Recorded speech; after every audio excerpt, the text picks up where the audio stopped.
Selamat malam saudara pendengar di seluruh kepulauan Nusantara, bahkan dimanapun saudara berada. Selamat mengikuti siaran kami, selamat mendengarkan, dan tetap merdeka. Celoteh Aki. Aki Rukman. Inilah Aki Rukman. Rukman, wajah sejuk tapi beriman.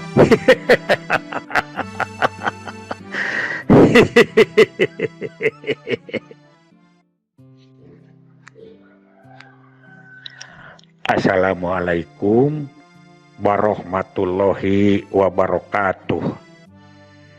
Selamat dan salam sejahtera buat kita semua. Bapak, Ibu, dan anak cucu Aki, alhamdulillah. Celoteh kita sekarang sudah masuk ke episode ke-33 yang dibacakan atau dicelotehkan pada bulan Ramadan. Karena itu sesuai dengan kondisi, Aki saat ini masih celoteh tentang pandangan Islam tentang program Bangga Kencana yang pada episode ini khusus diarahkan tentang reproduksi sehat dan mengatur kelahiran. Islam agama yang sesuai dengan fitrah manusia. Segala sesuatu yang berhubungan dengan kehidupan manusia senantiasa Allah atur sedemikian rupa sehingga terjadi keselarasan dalam kehidupan ini. Bahkan apapun yang Allah Subhanahu wa Ta'ala wajibkan kepada kita, pasti semua itu mengandung unsur kebaikan bagi kita. Begitu ya, ini para pendapat ulama dan rangkuman-rangkuman dari masa ke masa. Seperti halnya proses reproduksi sehingga melahirkan, Islam mengatur sedemikian rupa mulai proses kehamilan, seorang ibu harus tetap sehat dan kondisinya fisiknya harus prima ketika sedang hamil. Aki sering katakan kan, hamil itu pertama tidak boleh sakit badannya, dan kedua tidak boleh sakit hatinya. Di situ adalah tentang kesehatan, psikologis, agama, dan lain sebagainya. Karena proses kehamilan sangat berat. Sampai-sampai Allah mengatakan dalam Al-Quran dengan istilah wahnan ala wahnin, yang artinya lemah yang bertambah-tambah. Yang juga pulihnya kesehatan rahim seorang ibu yang bekas luka pada saat melahirkan, Allah sertakan sempurnanya seorang ibu dalam menyusui anaknya selama 2 tahun penuh.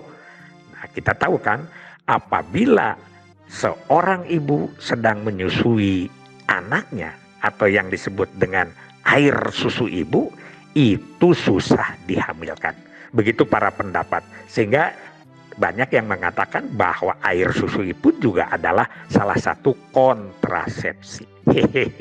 Apalagi ini diatur 2 tahun.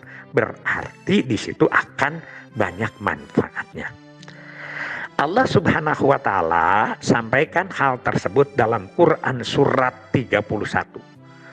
Luqman ayat ke-14.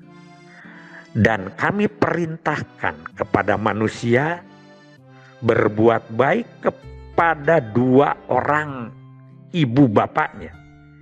Ibunya sudah susah mengandungnya dalam keadaan lemah yang bertambah-tambah, dan menyapihnya dalam 2 tahun. Bersyukurlah kepadaku dan kepada 2 orang ibu bapamu, hanya kepadakulah kau kembali. Itu salah satu firman Allah di dalam surat Luqman. Selanjutnya ya, Allah juga menyampaikan di surat Al-Baqarah surat kedua ayat ke-233. Para ibu hendaklah menyusukan anak-anaknya selama 2 tahun penuh, yaitu bagi yang ingin menyempurnakan penyusuan. Dan kemudian kewajiban ayah memberi makan dan pakaian kepada para ibu dengan cara yang ma'ruf, dengan cara yang baik mungkin ya. Seorang tidak dibebani melainkan menurut kadar kesanggupannya. Begitu. Janganlah seorang ibu menderita kesengsaraan karena anaknya, dan juga seorang ayah menderita karena anaknya. Tuh, jadi kita tidak boleh menderita karena anak. Itu adalah perintah dari Allah ya. Nah, berdasarkan dua ayat di atas sangat jelas. Islam mengajarkan kelahiran anak itu harus diatur. Agar ibunya setelah melahirkan pulih kembali dan sehat. Anaknya pun cukup ASI dan terurus dengan baik.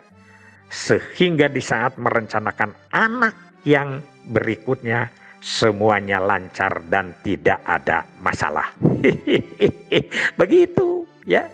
Jadi sangatlah zalim seorang suami ketika menuntut istrinya beranak setiap tahun. Karena tidak sesuai dengan tuntunan agama, juga merampas hak kesehatan istrinya, juga hak mendapatkan ASI sempurna bagi anaknya. Begitu keterangan yang didapat dari ajaran Islam tentang mengatur jumlah kelahiran dan juga tentang reproduksi sehat. Nah, kita menjabarkannya bahwa 2 tahun adalah untuk pemulihan rahim dengan menyusukan. Ya, kemudian juga kita memberikan jeda lagi untuk pemeliharaan kesehatan ibunya. Karena itu ada lagi alasan kita adalah untuk menyempurnakan penyusunan atau pembentukan kantong-kantong gizi anak atau wahana-wahana, sehingga nanti setelah 5 tahun barulah dia akan diisi si kantong-kantong atau wadah-wadah gizi itu. Oleh karena itu ada orang yang mengatakan pembentukan gizi itu bagi anak atau pembentukan otak itu bagi anak itu adalah 20% dalam kandungan, 70% batita, dan 10% balita lanjutnya. Jadi lengkap. Nah, maka dari itu dulu kita mengajarkan dengan program Pancakarya KB. Ingat-ingat lagi ya, yaitu di masa-masa yang sudah ada. Sekali lagi bahwa air susu ibu adalah salah satu alat kontrasepsi. Karena saat seorang ibu sedang menyusukan anaknya, susah untuk dihamilkan. Ya, itulah kasih sayang ibu kepada anaknya dan bagaimana kita mencari itulah. Begitu alasan-alasan para ulama, salah satunya untuk mengizinkan program KB ini dilaksanakan. Karena itu alasan untuk kesehatan lebih utama. Walaupun, Aki ulangi bahwa ada 3 orang tidak mau ber-KB dulu ini survei awal.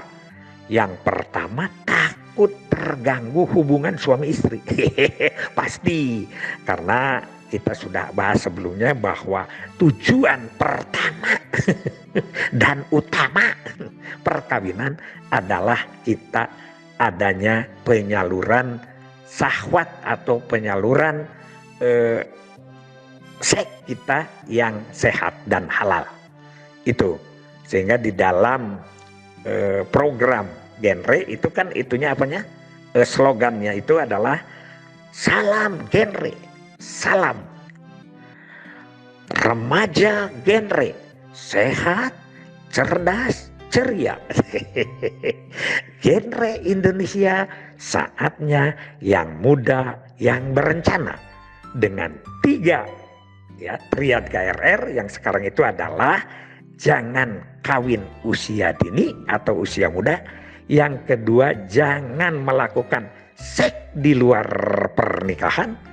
Bukan seks bebas. Kalau seks bebas itu kalau sudah punya istri bebas. Ya walaupun ada aturan dari agama ya bagaimana yang baik gitu. Yang ma'ruf itu. Nah, tapi seks bebas itu sebetulnya bebas dengan istri itu bebas di mana saja, boleh kapan saja asal dengan istri sendiri. Dan yang ketiga adalah nafsa ya. narkoba atau nafsa. Itu KIE, koordinasi kita dengan pihak lain. Saya kira itu Aki menyebutkan bahwa sekali lagi bahwa kesehatan reproduksi dan pengaturan kelahiran sejalan dengan pandangan dan ajaran Islam.